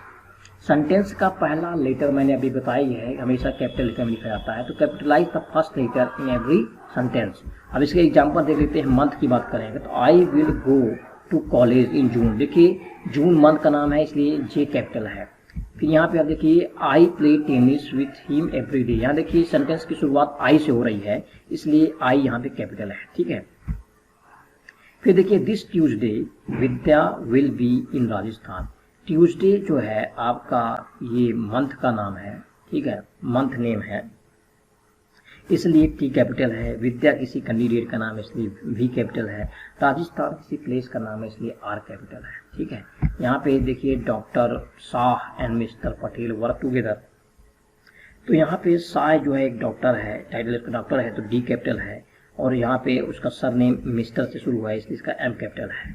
यहाँ पे देखिए the cat ran out of the house, ठीक है। तो यहाँ पे सेंटेंस की शुरुआत जो है कैपिटल लेटर टी से हो रही है। इस तरह से आप समझ सकते हैं पूरा MINTS मीन्स, ठीक है। ये चीज़ यही बताई गई है जो मैंने बता दिया है, आप समझ सकते हैं इसको। पंक्चुएशन की बात करें, अब पंक्चुएशन क्या होता है? पंक्चुएशन क्या है, देखिए जब भी हम कोई सेंटेंस बोलते हैं तो एकदम से कंटिन्यू नहीं बोलते जाते हैं, कहीं ना कहीं हम रुकते हैं, थोड़ा सा पॉज लेते हैं, थोड़ा सा रिदम को चेंज करते हैं, ठीक है। तो कभी फुल स्टॉप लेते हैं, कभी सेमीकोलन लेते हैं। तो ये सारी चीज़ें जो है पंक्चुएशन से मिलकर के बनी होती हैं, ठीक है। मतलब किसी सेंटेंस को किस तरह से बोलना है, कहाँ कितना रुकना है, क्या रिदम रहेगी, उसके लिए हम पंक्चुएशन का यूज करते हैं, ठीक है। पंक्चुएशन में कौन कौन सी चीज़ें आती हैं? Full stop, comma, question mark, exclamation mark, apostrophe, ठीक है। तो फुल स्टॉप जो है इस तरह से साइन दिखाई देता है, सभी को पता होगा। कॉमा का साइन ये है, क्वेश्चन मार्क का साइन ये है, एक्सक्लेमेशन का साइन इस तरह से होता है, अपॉस्ट्रोफी का साइन ये है, ठीक है। इनका यूज क्या है? देखिए इनकी यूज की बात करें तो show the ends of sentence also use to show short form of long words. For example doctor can be shorten doctor when we use it as title before name. इसका मतलब ये है कि जब हम किसी सेंटेंस को ख़त्म करते हैं तब फुल स्टॉप लगाते हैं, और किसी नाम को शॉर्टकट लिखते हैं तब लगाते हैं, ठीक है। जैसे देखिए यहाँ पे एग्जाम्पल है, this is a sentence, this is another sentence, is doctor is. तो इस तरह से आप समझ सकते हैं। फिर कॉमा कहाँ करते हैं? Sometimes we use a comma to indicate a pause in the sentence. जब हम किसी सेंटेंस में थोड़ा थोड़ा रुकने को दिखाते हैं कि हम रुक रहे हैं तब कॉमा का यूज करते हैं, ठीक है। We can also use a comma to separate items when we are listening out more than 2 items in a row। जब हम एक से ज़्यादा चीज़ों को बताते हैं, जैसे यहाँ देखिए I bought apples, oranges and grapes, एक से ज़्यादा चीज़ों को हम बता रहे हैं तो वहाँ पे हम कॉमा लगाते हैं, ठीक है। इस तरह से क्वेश्चन मार्क की बात करें, जब हमको कोई क्वेश्चन पूछना होता है, ठीक है, तो उसके लिए हम क्वेश्चन मार्क का यूज़ करते हैं, तो बहुत ईजी है, कोई सबको जानते हैं। एक्सक्लेमेशन मार्क्स क्या होता है कि जब हम अपनी सडन फीलिंग को व्यक्त करते हैं कि हम कोई आज हम खुश हैं, सरप्राइज हैं या कोई परेशान है, उस तरह से जिसका शॉक है, एंगर है, उसको दिखाने के लिए एक्सक्लेमेशन का मार्क्स होता है। जैसे what a pleasant surprise, you are late. इस तरह से आप देख सकते हैं लास्ट में एक्सक्लेमेशन मार्क्स होता है, ठीक है। अपॉस्ट्रोफी कॉमा क्या होता है? अपॉस्ट्रोफी कॉमा जो है यहाँ पे दो चीज़ों के लिए जनरली यूज होता है, ठीक है। जैसे कुछ चीज़ों को शॉर्टकट में लिखने का जो है एक तरीका होता है, और कुछ चीज़ों को बताता है कि ये किसका है, ठीक है, मतलब अधिकार बताता है कि ये चीज़ किसकी है। जैसे दैट इज दिव्यास पेन, ये दिव्या का पेन है। आर दिस अब्दुल बुक्स, ये सभी के अब्दुल की बुक है। तो ये किसका कौन बिलोंग करता है ये दिखाने के लिए अपॉस्ट्रोफी का यूज होता है। एंड देन दूसरा मैंने बता दिया है कि we also use an apostrophe to indicate the shorten form of some words in informal speech. मतलब किसी वर्ड को शॉर्ट फॉर्म में लिखने का तरीका। लेट्स गो को हम लिखते हैं let's go. He isn't there, isn't का मतलब है इज नॉट हियर। तो इस तरह से ये यूज होता है, ठीक है। पंक्चुएशन की बात करें तो मैंने बता ही दिया है, full stop, question mark, quotation marks, ठीक है। कोटेशन मार्क्स क्या होता है? Use quotation marks for direct quotation. कोई किसी बात को बोल रहा है, जैसे आपने नरेशन पढ़ा होगा, डायरेक्ट नरेशन, इंडायरेक्ट नरेशन, तो उस तरह से यहाँ पे किसी की कही हुई बात को एज इट इज जब लिखते हैं तो हम डबल कोट के अंदर लिखते हैं। अपॉस्ट्रोफी, कॉमा, ये सब कुछ मैंने बता दिया है, आप इसका स्क्रीनशॉट लेके देख सकते हैं। फिर हाइफन क्या होता है? To join to or more words together, एक या एक से ज़्यादा वर्ड को ज्वाइन करने के लिए इसका यूज होता है। एक्सक्लेमेशन मार्क बता दिया है। इलिप्सिस क्या होता है? To show that part of sentence are left out. मतलब जैसे आपने देखा होगा कि जब 3 डॉट लगा देते हैं, इसका मतलब कि आगे वो चीज़ चलती जा रही है। जैसे देखिए टू बी कंटिन्यू, मतलब आगे वो चीज़ खत्म नहीं हुई, चलेगी, ठीक है। पैरेंथेसिस क्या है? Bracket for extra non essential information, bracket लगाना। सेमीकोलन, सेमीकोलन क्या करता है? To join two independent clauses that are not connected with a coordinate conjunction. जैसे देखिए my daughter is a teacher, my son is a doctor. मतलब अलग अलग आप चीज़ अगर हम यहाँ पे रिलेट कर रहे हैं कि मेरा जो है बच्चा ये है और मेरी सन ये करता है, तो वहाँ पे सेमीकोलन लगा के बता सकते हैं। कॉलन क्या करता है? To introduce a list and before a final clause that explain something in the sentence. जैसे you have 2 choices, finish the work today और लूज द काम। मतलब कि यहाँ पे अगर आपको कुछ लिस्ट दी हो कि आपके पास जो है कुछ चीज़ें लिस्ट के तौर पे हो कि आपके पास चॉइस दी हो कि भाई ये काम करो, अगर अदरवाइज ये काम करो, तब हम कॉलन का यूज़ करते हैं। अब बेसिक पार्ट ऑफ स्पीच की बात करें, पार्ट ऑफ स्पीच क्या है? एक ऐसी बेसिक चीज़ें हैं जिनकी हेल्प से आप बहुत ही इफेक्टिव तरीके से इंग्लिश बोल सकते हैं। इनके बिना आप सही तरीके से ग्रामर का यूज नहीं कर सकते हैं। अगर आप इनको नहीं जानते हैं तो सही तरीके से ग्रामर यूज नहीं हो पाएगी।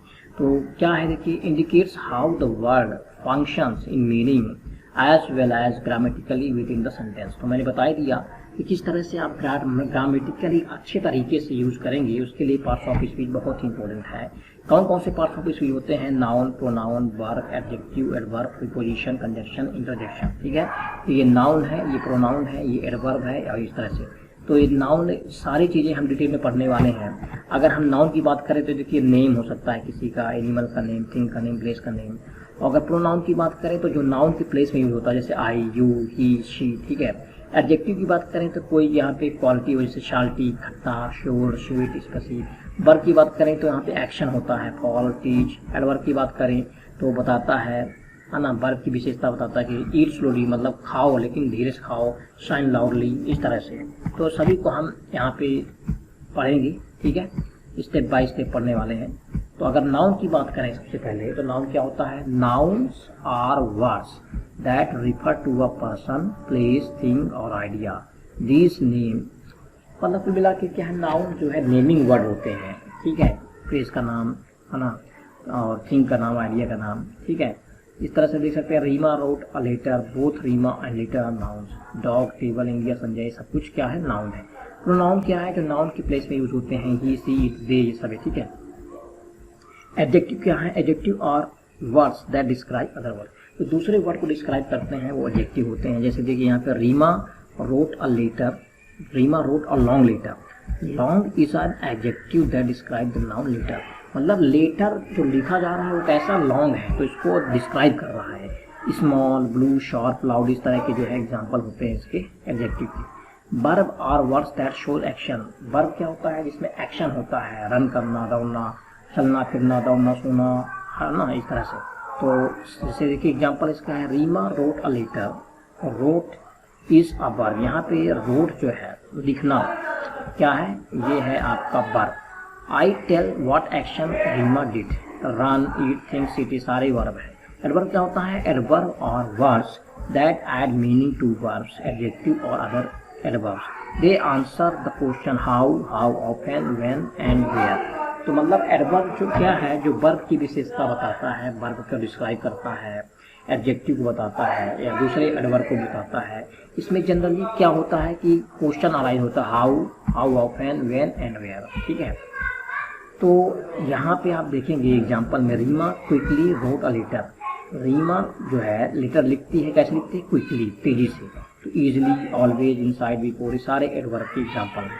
ठीक है, सपोर्टिंग पार्ट्स ऑफ स्पीच की बात करें तो आर्टिकल्स होता है, कंजक्शन होता है, प्रीपोजिशन होता है, इंटरजेक्शन होता है। ठीक है, ऑफ स्पीच में आर्टिकल्स, कंजक्शंस, प्रीपोजिशन और इंटरजेक्शन होते हैं। इनको हम वन बाय वन देखते हैं। ठीक है, तो सबसे पहले देखते हैं आर्टिकल क्या होता है। आर्टिकल बेसिकली तीन टाइप के होते हैं, ए एंड द। ठीक है, आर्टिकल जो है नाउन के पहले यूज किए जाते हैं। Article are generally use before nouns. तो नाउन के पहले आर्टिकल का हम यूज करते हैं। अगर हम एन की बात करें तो एन आर्टिकल जो है वॉवल साउंड के पहले यहाँ पे यूज होते हैं। देखिए यहाँ लिखा है, an is use before words with a vowel A E I O U sound. तो A E I O U sound के पहले जो यहाँ पे यूज होते हैं उनमें एन का यूज करते हैं। ठीक है, जिनमें ए ई आई ओ यू यानी वॉवल साउंड होता है उनमें एन का यूज करते हैं। इसी तरह से ए का जो यूज है वो कॉन्सोनेंट साउंड से यूज होने वाले वर्ड में करते हैं। ठीक है, and the is use to refer to specific और पर्टिकुलर वर्ड। जो द का यूज है वो पर्टिकुलर वर्ड के लिए किया जाता है। अब यहाँ पे इसके एग्जाम्पल देखिए, the car stop suddenly because a cat run in front of it. ठीक है, तो इस एग्जाम्पल में तीनों का यूज कर दिया गया लगता है। देखिए, आ बुक। ठीक है, आ बुक। तो यहाँ पे कंसोनेंट साउंड बुक है। एन एप्पल, तो एन एप्पल क्यों लगा? क्योंकि ए ई आई ओ वाला साउंड है। एन अम्ब्रेला, द सन। ठीक है, तो इस तरह से आप इसका एग्जाम्पल समझ सकते हैं। कंजक्शन में देखिए, कंजक्शन क्या है, ये कंजक्शन का जो यूज है दो वर्ड को, फ्रेज को, सेंटेंस को आपस में जोड़ने के लिए होता है। तो conjunctions are words that join two nouns, phrases और sentences. Some common conjunction are, जैसे एंड है, और है, बट है। तो कंजक्शन जो है ऐसे वर्ड होते हैं जो फ्रेजेस या सेंटेंस या नाउन, दो नाउन को आपस में कनेक्ट करने के लिए यूज होते हैं। जैसे instead of Sheela went to the market, I also went to the market. मतलब कि शीला की जगह जो है वो दूसरा कोई और मार्केट चला गया, ठीक है। इस तरह से Sheela and I went to the market. Instead of do you want orange, do you want apple, do you want orange और एप्पल। तो आप यहाँ देख सकते हैं एंड और बट और इंस्टेड ऑफ का यूज किया गया है। प्रीपोजिशंस क्या होते हैं? Prepositions connect one word with another to show the relation between them, ठीक है। They usually answer the question where, when and how. Preposition जो होते हैं बेसिकली तीन टाइप के क्वेश्चन का जवाब देते हैं, जैसे वेयर कहाँ, व्हेन कब, एंड हाउ, ठीक है, कैसे। तो प्रीपोजिशन को और हम और क्लियर करेंगे आगे की स्लाइड में। तो देखिए यहाँ पे क्या है, जैसे देखिए some common preposition are on, at, under and in. यहाँ पे कुछ एग्जांपल दिए हुए हैं। The cat is on the roof, cat जो है छत पर है। The shop is at the end of the road. Rahul is standing under the tree, Rahul जो है ट्री के नीचे बैठा हुआ है। आई लिव इन दिल्ली, ठीक है। इंटरजेक्शन क्या होते हैं? These word express strong emotions such as happiness, surprise, anger and pain. They have an exclamation marks at the and.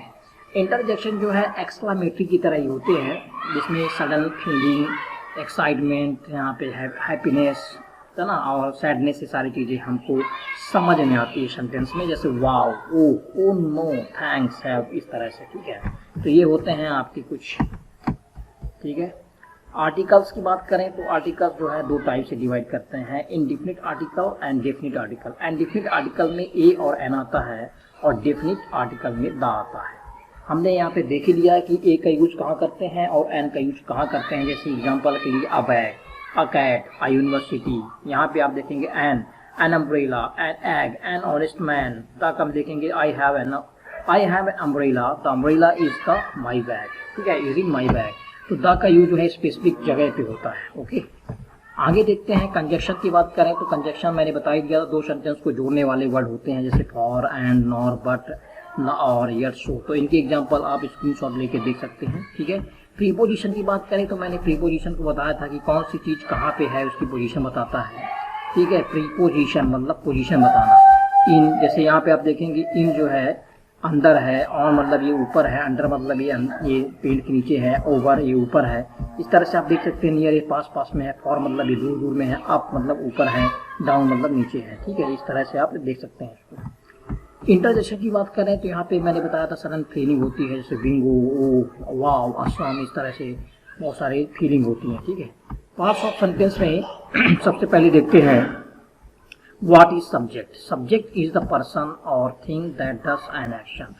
Subject क्या है? जो कार्य करता है, जो वर्क करता है, उसे हम सब्जेक्ट कहते हैं। जो एक्शन करता है सीधे सीधे उसको हम क्या कहते हैं? सब्जेक्ट। वर्ब क्या होता है?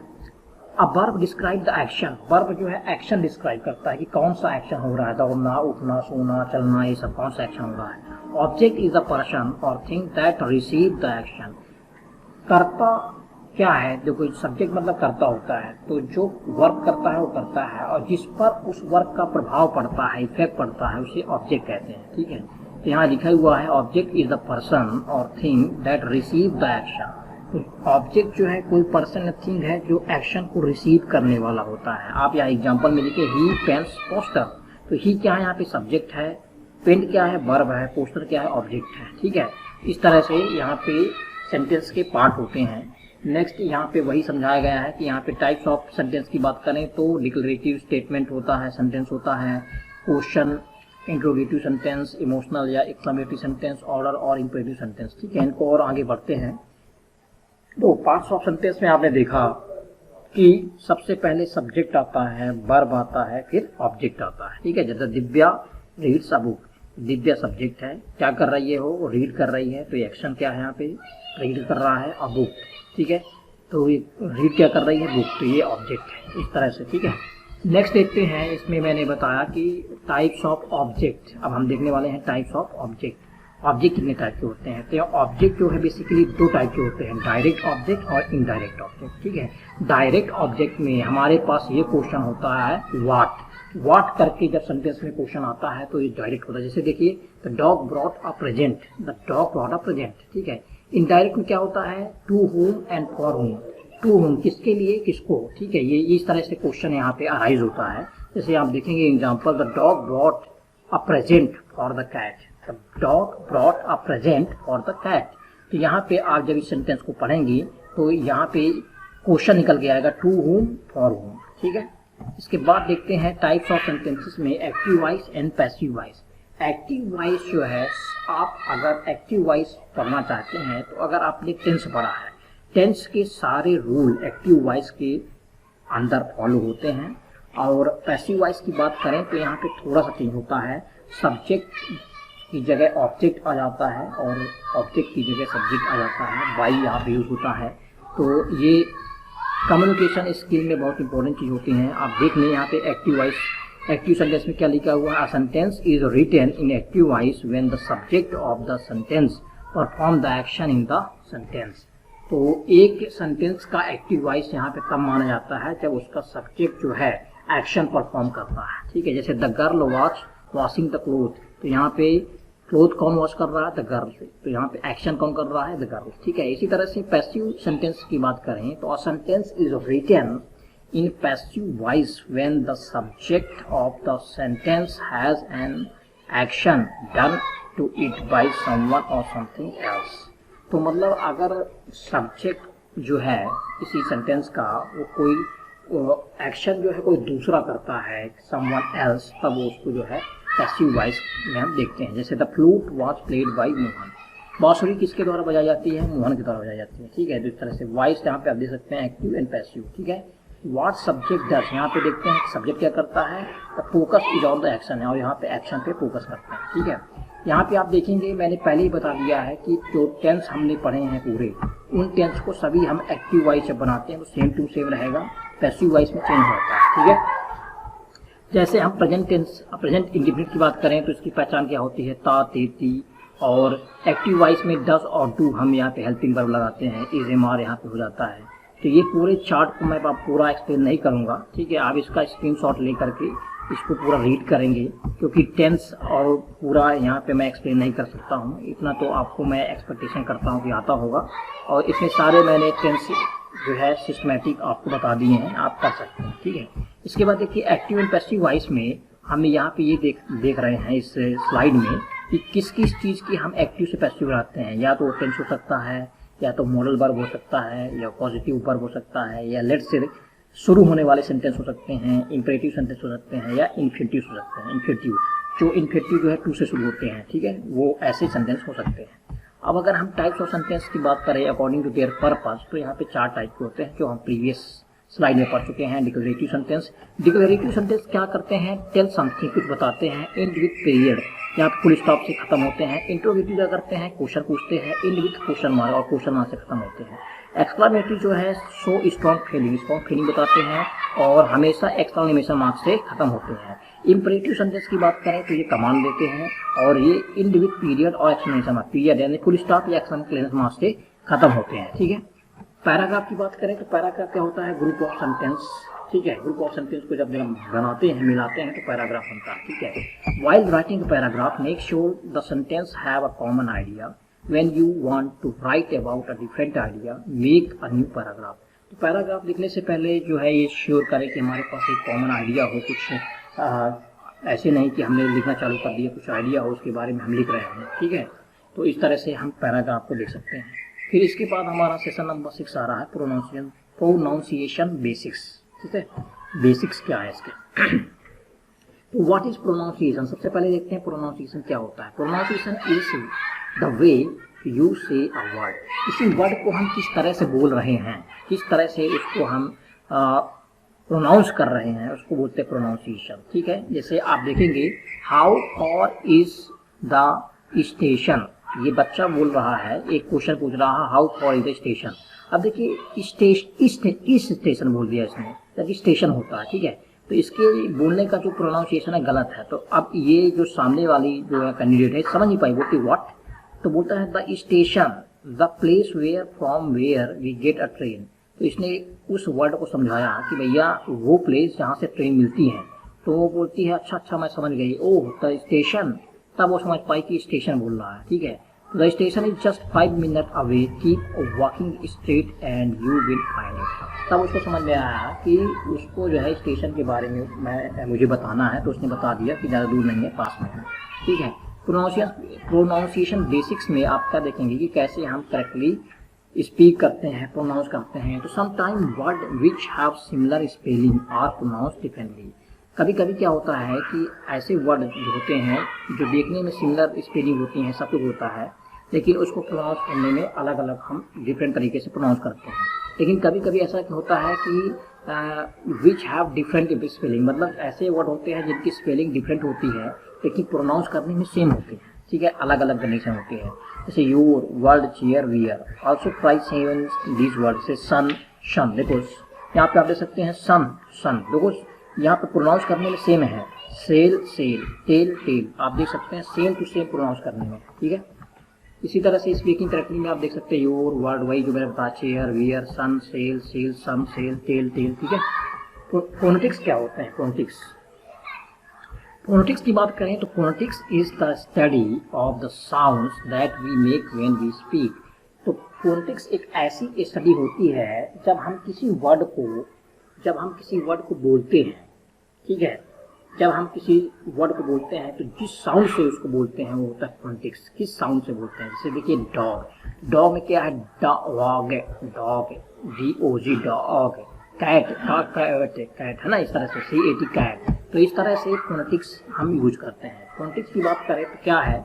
Every word is made up of one और मोर साउंड्स। हर एक वर्ड जो है एक या एक से अधिक साउंड से मिलकर के बना होता है। We put these sounds together to pronounce words। तो हम क्या करते हैं, हम we put these sounds together, मतलब हम इन सारे साउंड को एक साथ मिला करके इन वर्ड को बोलने की कोशिश करते हैं। Phonetics is the study of the sound. Phonetics जो है साउंड की स्टडी होती है, ठीक है, कि हम उसे कैसे बोलते हैं, किसी भी वर्ड को हम कैसे बोलते हैं, किस साउंड से बोलते हैं, उसकी स्टडी को हम फोनेटिक्स बोलते हैं, ठीक है।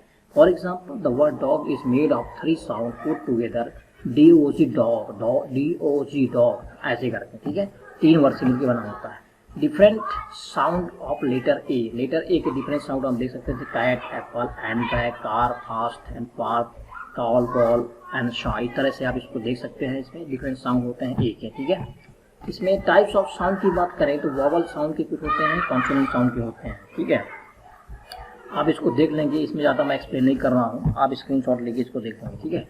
फिर एग्जांपल ऑफ डिफरेंट साउंड्स, यहाँ पे आप देख सकते हैं आई की साउंड है, यू की साउंड है, यू की साउंड है, ठीक है, AE की साउंड है, OA की साउंड है। तो आप देख सकते लेट, बोट, माउथ, केक, लून, काउ, गेम, मोस्ट, क्लाउड, ठीक है, इस तरह से आप देख लेंगे इसको। फिर सेशन नंबर 6 में है ग्रीटिंग्स एंड इंट्रोडक्शन। किस तरह से हम किसी को ग्रीटिंग्स और इंट्रोड्यूस करते हैं। ग्रीटिंग्स का मतलब क्या होता है? देखिए, जब कोई व्यक्ति, जब कोई कैंडिडेट आपस में मिलते हैं तो एक दूसरे को विश करते हैं, जैसे good morning, good afternoon, good evening. तो टाइम के अकॉर्डिंग हम विश करते हैं। जैसे मान लीजिए कि अगर आप 12 बजे के पहले मिलते हैं तो गुड मॉर्निंग करेंगे, 12 बजे के बाद मिलते हैं तो गुड आफ्टरनून करेंगे, 5 बजे के बाद मिलते हैं शाम को तो गुड इवनिंग करेंगे। इस तरह से हम ग्रीटिंग करते हैं। तो क्या है ग्रीटिंग्स देखते हैं। We use certain words for greetings before we start talking to friends, people familiar to us और people whom we are meeting for the first time।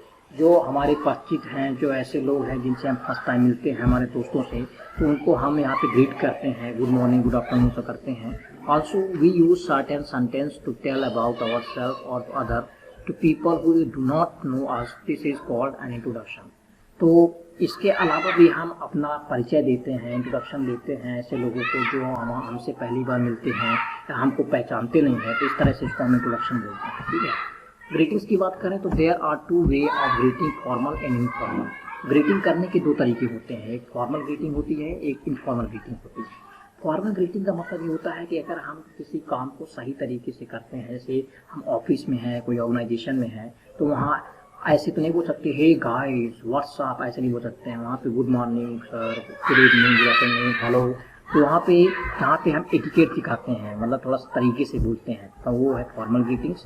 और इनफॉर्मल ग्रीटिंग्स की बात करें तो अपने दोस्तों के बीच में, जो जिसको हम जानते हैं जिगरी यार के दोस्त में, तो हे हाय व्हाट्सअप ऐसे बोलते रहते हैं, ठीक है। तो दो टाइप की यहाँ पे ग्रीटिंग्स होती है, ठीक है। नेक्स्ट आप देखेंगे फॉर्मल और इनफॉर्मल में आप देखते हैं hello, good morning, good afternoon, good evening. यहाँ पे आप देखें हाय, हे, व्हाट्सअप, व्हाट्स गोइंग ऑन। तो ये दोनों में फ़र्क होता है, आप देख सकते हैं, ठीक है। फॉर्मल ग्रीटिंग्स में आप देखेंगे तो यहाँ पे फॉर्मल ग्रीटिंग्स में इस तरह से आपको यहाँ पे दिखाया गया है कि कैसे मीट करते हैं, कैसे यहाँ पे जिसका क्वेश्चन रहते हैं, ठीक है। फॉर्मल ग्रीटिंग्स में अगर बात करें तो देखिए यहाँ पे ग्रीटिंग्स है और रिप्लाई क्या आ रहा है, गुड मॉर्निंग एवरीबॉडी, तो गुड मॉर्निंग मैम, ठीक है। गुड मॉर्निंग सर, इसने बोला good morning everyone. Hello sir, how are you? Very well, thank you, how are you? How are you Tina? I am doing well, how are you sir? इस तरह से reply हो रहा है, ठीक है। तो आगे आप, हाँ ये होना तो हो गया। इनफॉर्मल मीटिंग्स में आप देखेंगे यार दोस्त यहाँ पे देखिए हाथ में हाथ रख के सेल्फी खींच रहे हैं। यहाँ पे आप देख सकते हैं इनफॉर्मल में कुछ भी मतलब तरीके से नहीं है, कैसे भी हम डांस करके एक दूसरे से बात कर सकते हैं, विश कर सकते हैं, हे वो, तो यहाँ पे इनफॉर्मल है, ठीक है। इनफॉर्मल ग्रीटिंग्स की बात करें तो हे, हेलो और hi. Hey, how are you doing? Hi, I am doing great, hi, good to meet you. इस तरह से यहाँ पे कम्युनिकेशन कन्वर्सेशन होते हैं। ग्रीटिंग्स अकॉर्डिंग टू टाइम, अब कब कब क्या बोला जाता है, ग्रीटिंग्स करने के भी तरीके होते हैं, ठीक है। क्योंकि जब हम देखते हैं तो सुबह होता है, फिर दोपहर होती है, फिर शाम होती है, तो उसके हिसाब से हम उसको डिवाइड कर देते हैं ग्रीटिंग को, ठीक है। जैसे आप देखेंगे 11:59 तक का टाइम जो सुबह का रहेगा गुड मॉर्निंग करते हैं, और 12 बजे से 5 बजे का तक टाइम रहता है गुड आफ्टरनून करेंगे, 5 बजे से लेकर के जो मिडनाइट टाइम रहता है उसमें गुड इवनिंग करेंगे, ठीक है। ये टाइम होता है। Introduction to yourself and others, देखिए अपने आप को इंट्रोड्यूस करना बहुत इंपॉर्टेंट है। अगर किसी को अपने आप को प्रेजेंट करते नहीं आता, इंट्रोड्यूस करते नहीं आता, तो सबसे बड़ा ड्रॉबैक होता है, ठीक है। कम्युनिकेशन स्किल में बहुत इंपॉर्टेंट चीज़ है कि हमें अपने आप को इंट्रोड्यूस करते आना चाहिए। तो यहाँ पे देखिए कुछ बच्चे जैसे अपने आप को इंट्रोड्यूस कर रहे हैं, hi, I am Aman, I am Rahul from Agra, my name is Tina, I am class 8th, hi, I am Anu, I like cricket. तो आप बेसिकली इसमें देखेंगे कि इसमें क्या होता है कि यहाँ देखिए you can do this by telling your name, some general information like about your home town, about your job, subject as a student, your interest etcetera. मतलब कुल मिला के यहाँ पे ये बताया गया है कि आप जब अपने आप को इंट्रोड्यूस करते हैं तो कौन कौन से पॉइंट को हाईलाइट करना चाहिए। तो इसके लिए मैंने पूरा पॉइंट ही बना दिया है, आपको मैं पॉइंट दिखाने वाला हूँ।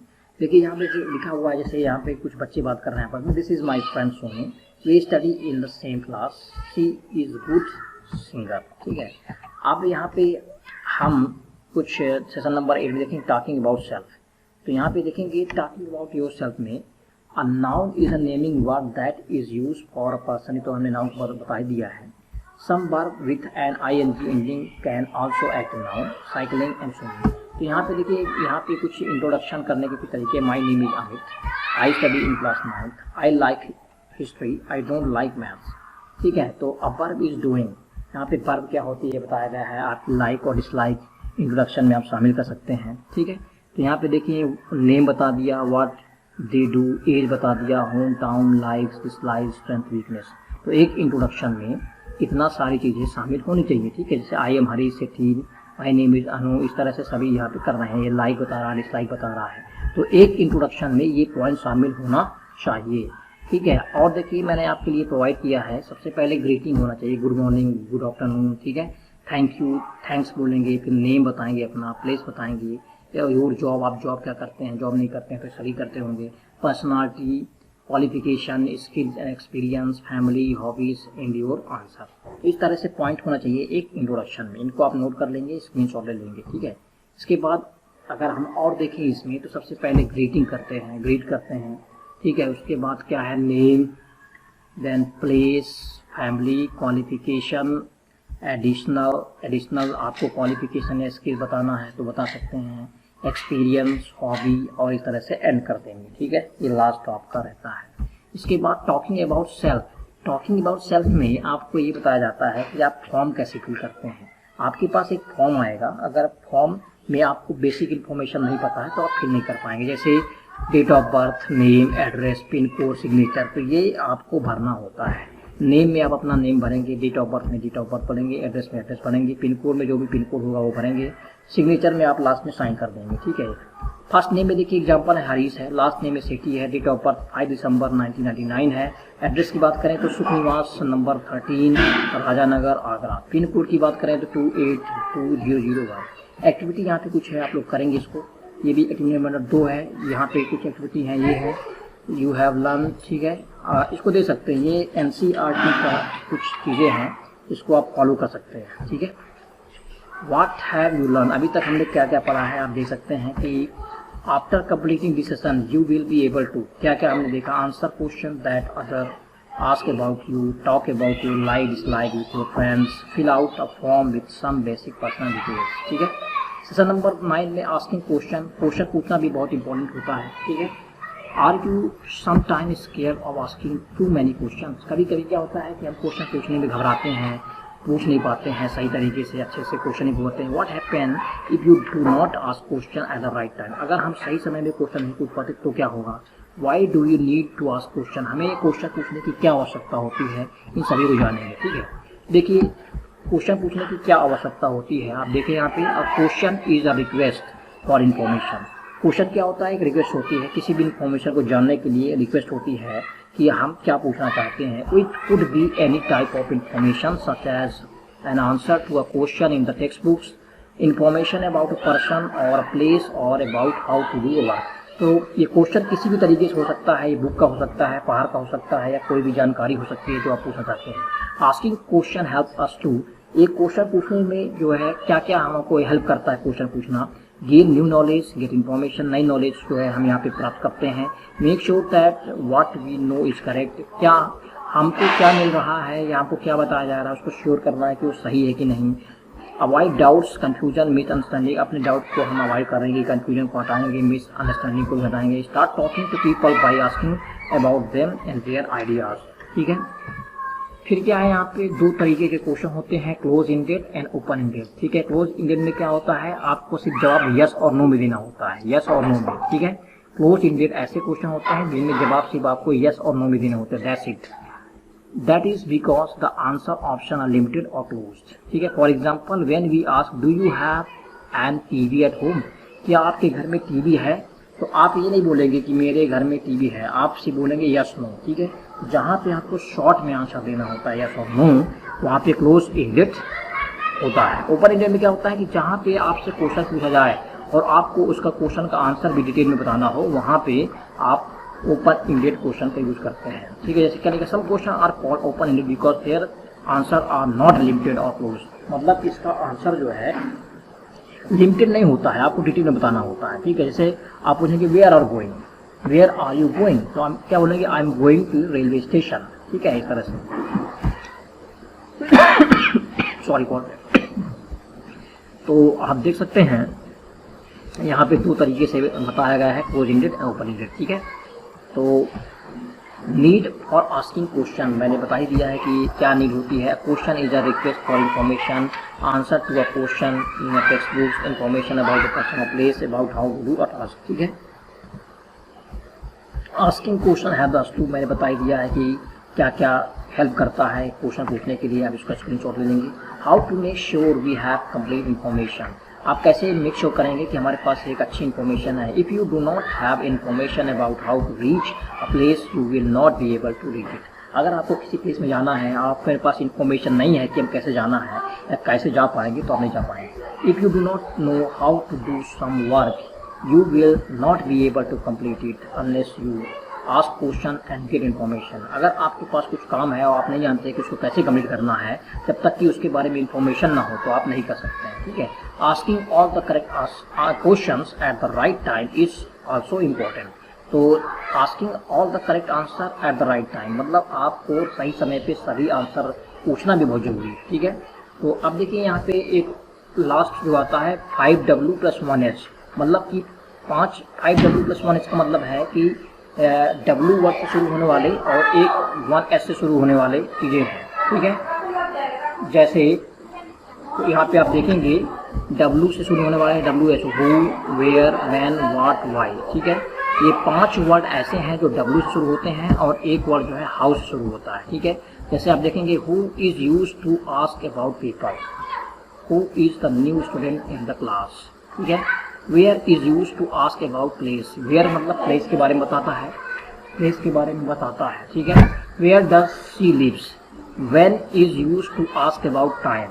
ठीक है, व्हेन क्या करता है, टाइम के बारे में बताता है। When did she join school, what is use to ask about a thing an idea, what जो है थिंग के बारे में, आइडिया के बारे में बताता है। जैसे व्हाट इज योर फेवरेट और subject. Why is use to find the person, why जो है रीजन के बारे में बताता है, कारण की बताता है। Why is the not, why is she not talking to anyone in the class, वो क्लास में एक दूसरे से बात क्यों नहीं करती है, तो ये रीजन बताती है। How is use to find the method, वो मेथड को फाइंड करने के बताता है। How can I help her make friends, मैं उसे अपना फ्रेंड कैसे बना सकता हूँ। तो इस तरह से 5W और 1H का कॉन्सेप्ट होता है। ठीक है, कुछ एक्टिविटी हैं जो आप करेंगे, एक्टिविटी नंबर 2 की आप देखेंगे, एक्टिविटी नंबर 3 है, और इस तरह से आप यहाँ देखेंगे कि हमने ये पूरा सेशन कंप्लीट कर लिया है।